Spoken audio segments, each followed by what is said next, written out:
Всем привет! Очередной дронослёт. Владимирская область. Может быть, не ощущается, но реально очень сильный ветер шквалистый. Нам даже смс-ка пришла о том, что МЧС предупреждает о порывистом ветре и метели. Но когда нас это останавливало, поэтому один дрон мы уже посадили в поле. И я, собственно, пока снимал ребят, которые его ищут, посадил и свой. Но вот он, родимый, я старался посадить так, чтобы его было легче найти. Он возвращается одна двойка, которая посадила дрон в поле. Это одна из наших сегодняшних локаций, ради которой, собственно, сели пару дронов, сели в поле.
Того, что мы удачно выбрали погоду.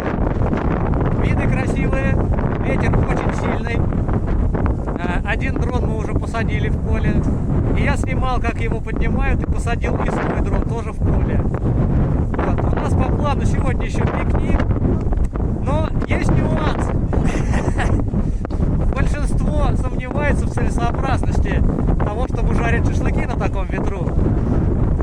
Поэтому, в общем, да. В общем, полетали как бы и хорош, да? У меня полный багажник там, еды, шашлыков, вот